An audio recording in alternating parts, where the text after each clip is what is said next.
Hi, my name is Norah, and today I'm going to read to you Tacky in Trouble by Helen Lester, illustrated by Lynn Munsinger.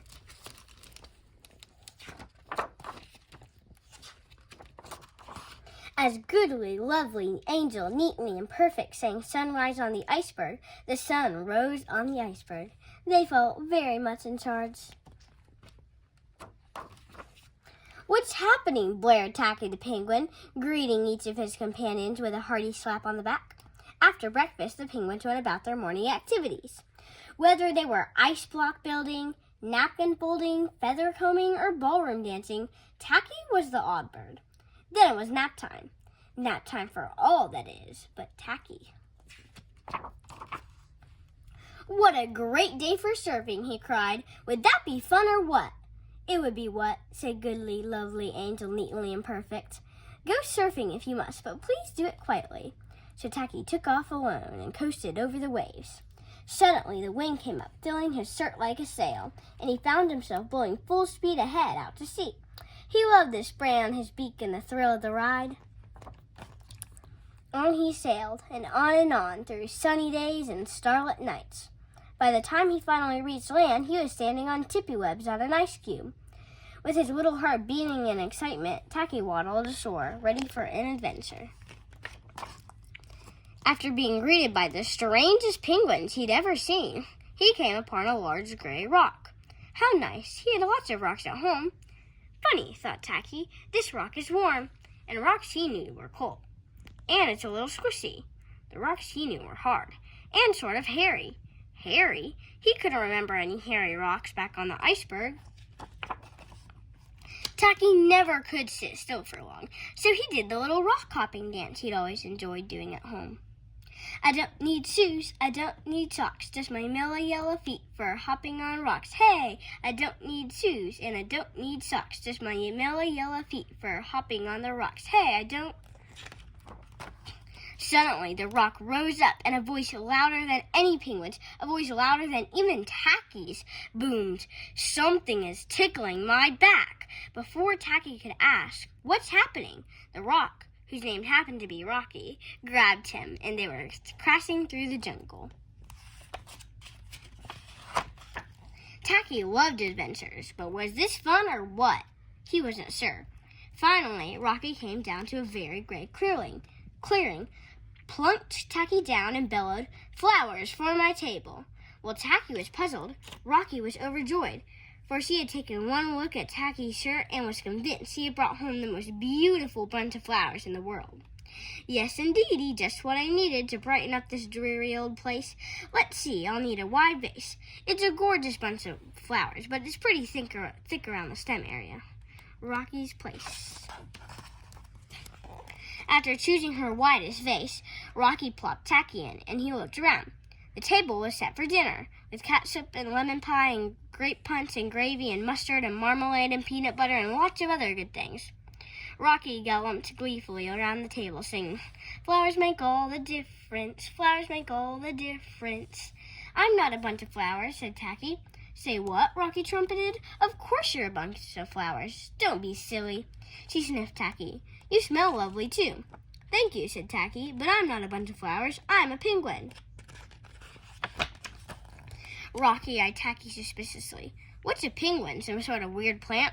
"No," offered Tacky, "it's a kind of bird." "A bird!" snorted Rocky. "What a hoot! You're not like any bird I've ever seen." Tacky felt his neck feathers prickle uncomfortably. "I'm really, honestly, truly a penguin," he repeated. Rocky did not want to hear this. She wanted flowers. She needed those flowers, and her dull gray home needed those flowers. "If you're a penguin, prove it," Rocky demanded. Then she reached out. Whoosh! She snatched Tacky's shirt. "And I'm keeping the pretty blossoms, no matter what." "Well, unless you can convince me you're a penguin." Tacky knew he was in trouble now. His shirt was his sail, and without a shirt, how would he get home? Would he ever see goodly, lovely, neat, angel, neatly and perfect again?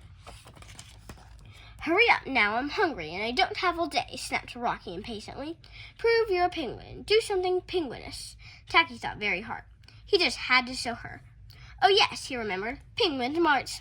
He began 1, 2, 3, stepped in the catsup ball without knowing it, and continued marching over the table.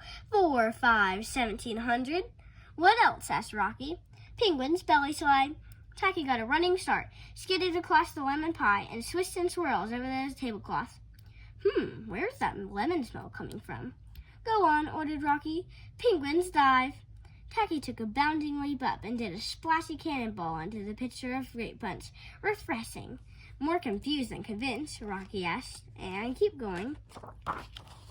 What else? What else could a penguin do? Then he remembered what had gotten him into the situation in the first place, and he said, Penguins are excellent hoppers. Bravely, tilting his beak up in his best proper hopping form, he hopped in the gravy and hopped on the cloth, and hopped in the mustard and hopped on the cloth, and hopped in the marmalade and hopped on the cloth, and hopped in the peanut butter and stopped. Then he waddled stickily over to Rocky. See, he shrugged hopefully. I'm a penguin. Rocky looked at her red, yellow, purple, brown, gold, orange, and tan tablecloth and bellowed, What have you done to my tablecloth? Tacky froze. He had been having fun doing penguin things and hadn't even realized that he'd made a mess. Uh-oh, he thought. I'm stuck here forever. I'll never get home to my iceberg. My tablecloth, hooted Rocky. I love it. I simply love it.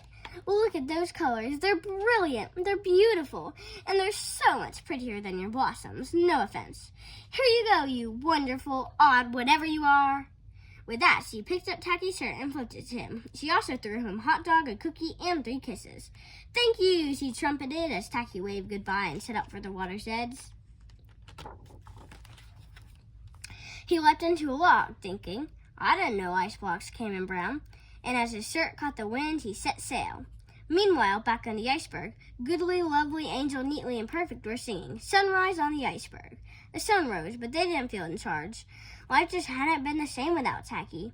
Everything was so orderly, and they were tired of patting each other on the back and whispering, What is happening? Nothing was happening. Then they saw the speck in the distance. Could it be? As the speck came closer and closer, they could see it was Tacky. Goodly, Lovely, Angel, Neatly, and Perfect hugged Tacky. Tacky was an odd bird, but a nice bird to have around. And many miles away, an elephant sat by her colorful tablecloth and thought the same thing. I hope you enjoyed the book, Tacky in Trouble. Bye.